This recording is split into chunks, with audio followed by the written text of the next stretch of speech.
Good morning, people. I was about to say sheep fans. I've been watching Cammy sheep game a lot recently. We won't say sheep fans because that's not us. But good morning, people. Welcome back to the glorious Devonshire countryside. The weather is absolutely beautiful today, and we're going to go out and spread some phosphorus. TSP, triple super phosphate. Do all our oats back at the home farm first, and then we got the barley to do up where we were spraying in the last video, and then we got various other bits of spreading to do over the next couple of days as well. Machine's loaded up. I've set the calibration figure on the screen. That's all ready to go. All I need to do now is, once I get to the field, is get out and measure the height from the crop to the disc, so we're spreading at the right height so that it's travelling far enough. A little bit of a wet hole there. So what we're looking for is a 75 centimetre gap between the bottom of this disc and the height of the crop. Right, so I've got that set up now. Obviously the crop's grown quite a lot since the last time we've done it, so we have to set the spreader a bit higher. But this is looking good. This field especially is looking really good. There is a big wet spot there over there. Rest of it's looking really nice. So we will get on with it. Right, so we're away spreading. Going back to what I just said on the way in here about Cammy, the sheep game. I don't know if anyone else watches him. I find it really interesting because I have little to no interest in sheep whatsoever. But I do really enjoy watching Cammy's YouTube channel. Now I don't know whether that's just because he's lambing at the moment and is doing a vlog every day and you sort of keep up with it all and you feel as you're part of it. But I find it very interesting.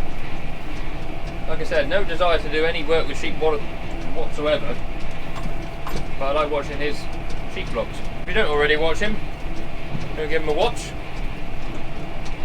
I'm sure you'll enjoy it. He's just a very funny guy. The crop is looking absolutely stonking.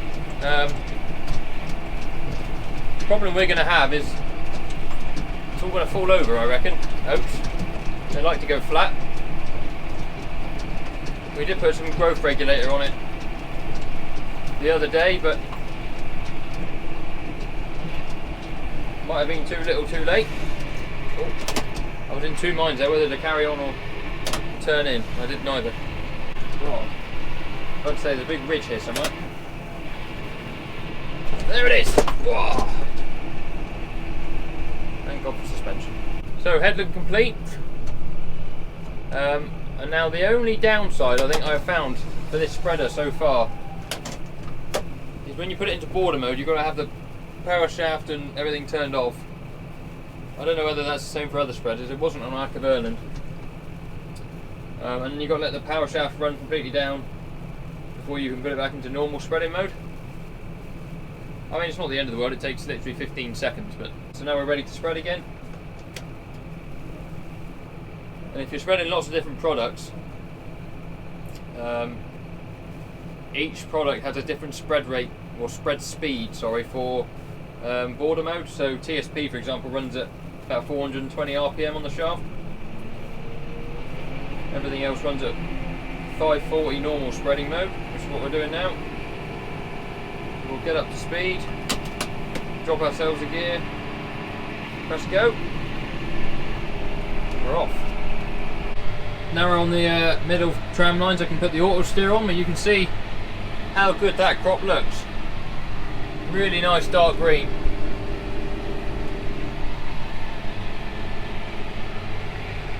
Beautiful crop of oats. Drilled in perfect conditions, got the pre-emergence on, really quite clean.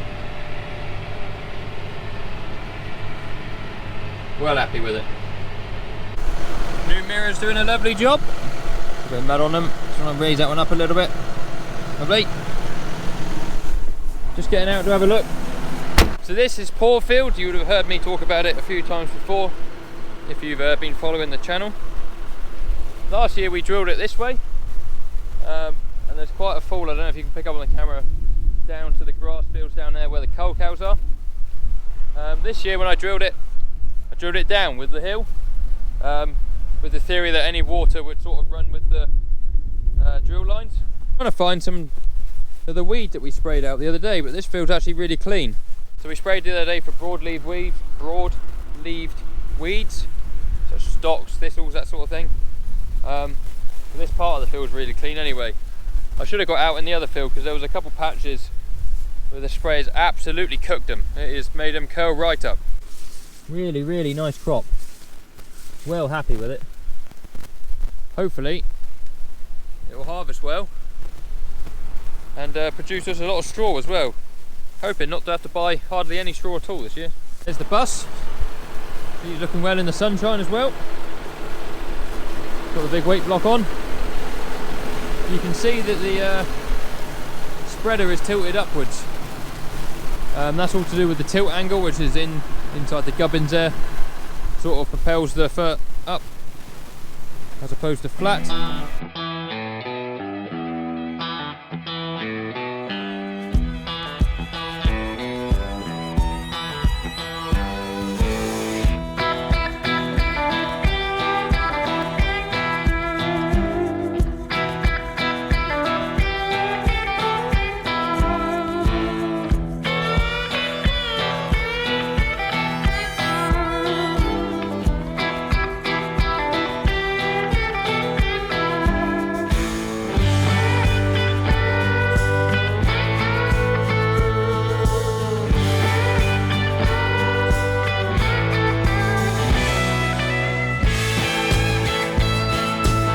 Another one ticked off the list. I've said it many times before, we haven't put tram lines in with the drill. I put them in when I did the pre-emerge, literally just with the sprayer driving, and most of them look like that, very little bit of crop in them. The headlands, obviously they get travelled on more, they look like this. There's a ball there.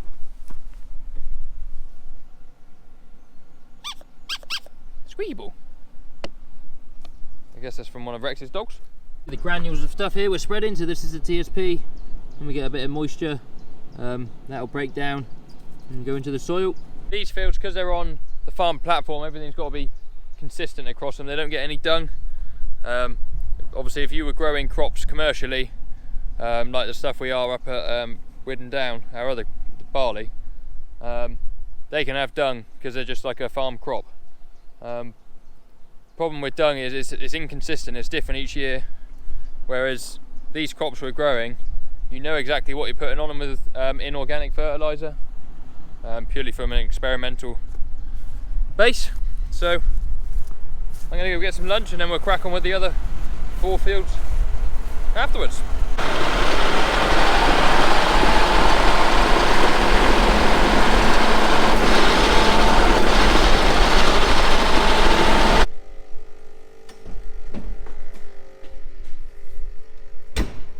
Right, I need 2 more bags to do the fields I want to do this afternoon, just to make our lives a little bit easier. Put the loops up like that.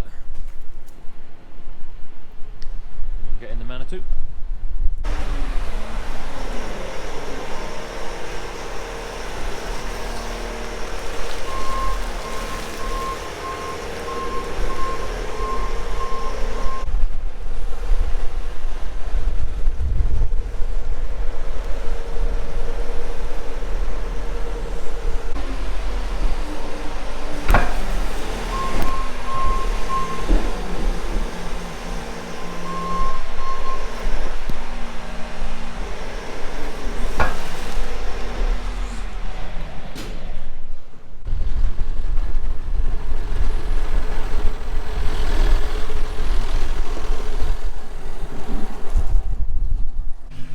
Right, new field.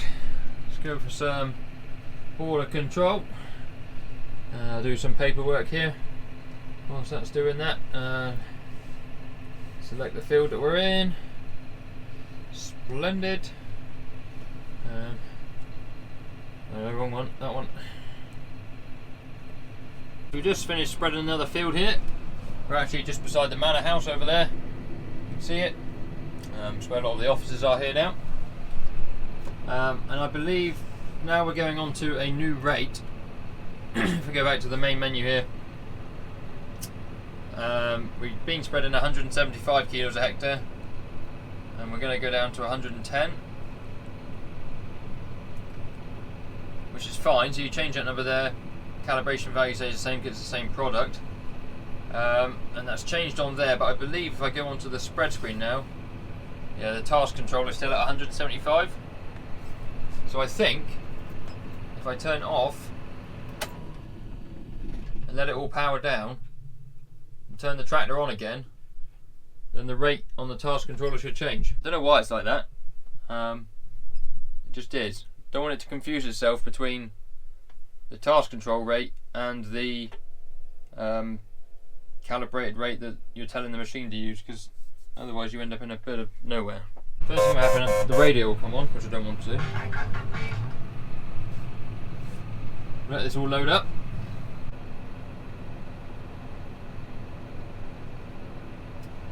So they all say OK, which is good. So now if I press home, so that was the same as what it was when we turned off. That can go away. So now the task controller is saying 0, but I believe that when we start spreading, that will go to the same here, 110. So the only way to find out is to go to the next field, give it a go. So this is slightly annoying, the gate's blown shut. I've got the weight block on the front, so it's incredibly tempting to just bash it open, but we won't do that. I'm going to have to stay here. It's not going to.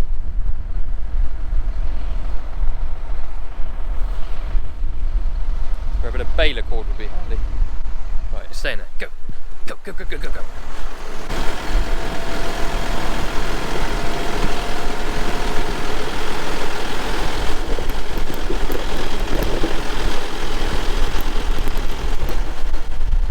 Got a bit windy, so you might be able to tell from hair going everywhere. So a couple of fun facts for you. This field we're in now, it's called Peckersford. Used to be 2 fields, used to be a hedge from the gateway behind us over there, over to that corner. When you plough it or do any sort of cultivation in it now, there's a big line of stone where the hedge used to be. I don't know if that was put there or whether that's just natural, I don't know. Another fun fact, task controller's gone to 110, so that is spot on. All working fan-dabby-dozy.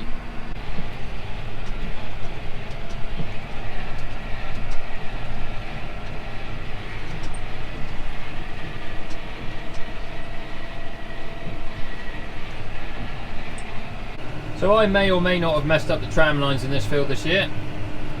You want to know how I did that? Well, I started against that hedge down there with the sprayer. I should have started with the one at the top, because I shouldn't have to avoid that little tower, but I do. So you can see I drilled the crop that way, and I should have stayed with the drill hedge for the tram lines, and we're travelling that way. Should be that way or that way. Not ideal, but it is what it is. I remember when I put them in, I worked out where I would get the most amount of long straight runs. So I did it off that, but I do have a tiny piece in the corner there which takes a bit of faffing about with. I'll show you that in a minute. We just take a couple seconds in the corner of this field to show you the importance of inorganic fertiliser and also the chemical that we use to control weeds in the field.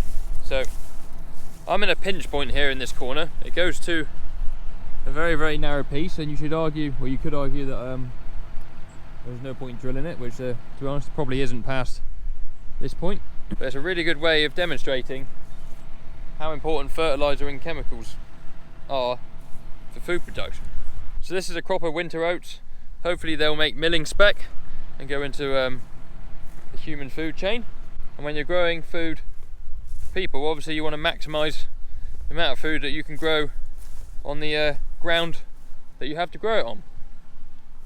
So here we are in the field.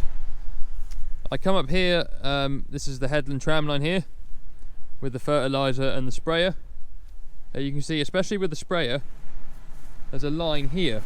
You can even see it here, look. Bare soil and then weeds here. So this stuff is in too narrow a gap for our sprayer to get at. And this is where all the weeds grow. These weeds are sucking up all the nutrition in the ground that the crop needs. And you can see it's a bit easier with a fertiliser spinner because the section control is easier to use on it.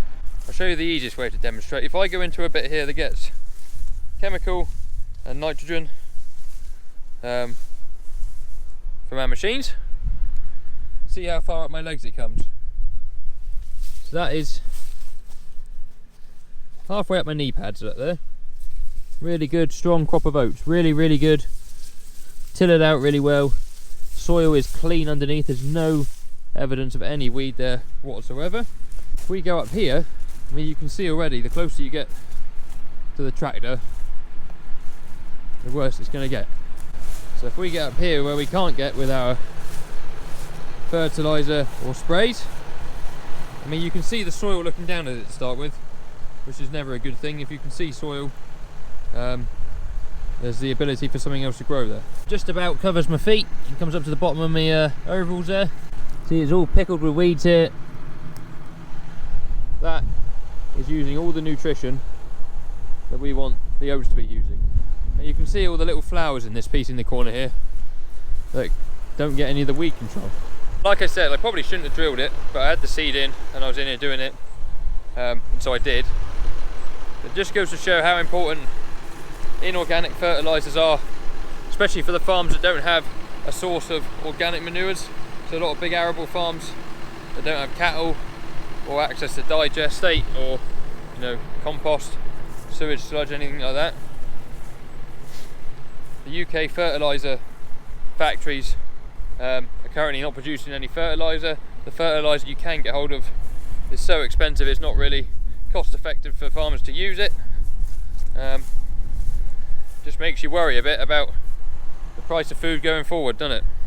Especially with subsidies running out as well for farms. So just a bit of food for thought. I've already spread this field, but I'm going to be sneaky and hop up this tram line, because the next field I want to spread is just the other side of that hedge. So we're going to make full use of this tram line here.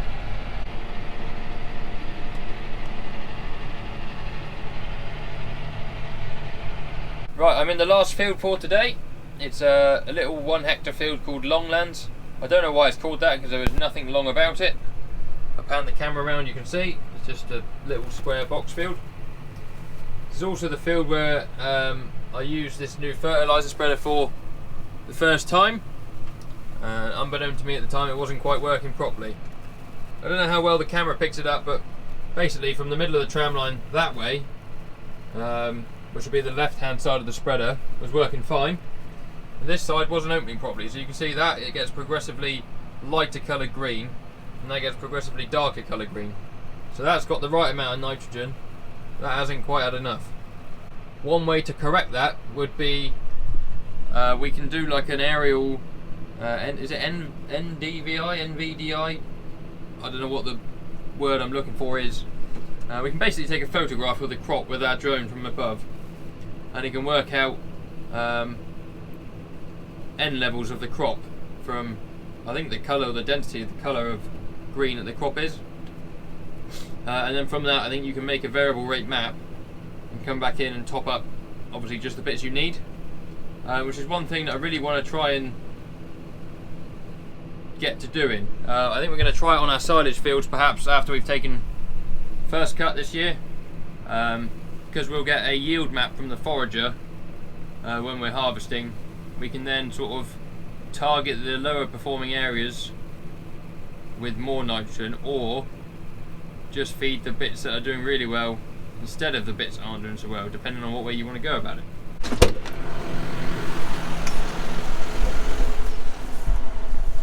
Right, we're all done. I just noticed a couple patches as I was coming down the last tram line of crop here that's been nibbled. Something is eating our oats. Look at that.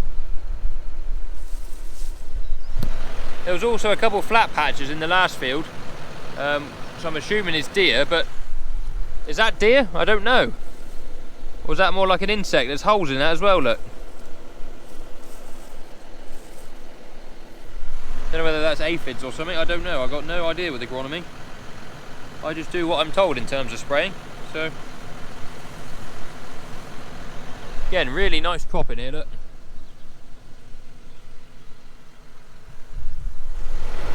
Old girl's done alright. I do absolutely love this tractor. It is bob on. I annoy anyone else that ever gets in it and drives it because I like having the seat so it can oscillate, so it can go forward and back and side to side, so that when you hit bumps and stuff you just float. Whereas everyone else that gets in always locks up straight off as the first thing they do. But I like it. I'm going to go back and park this in the shed.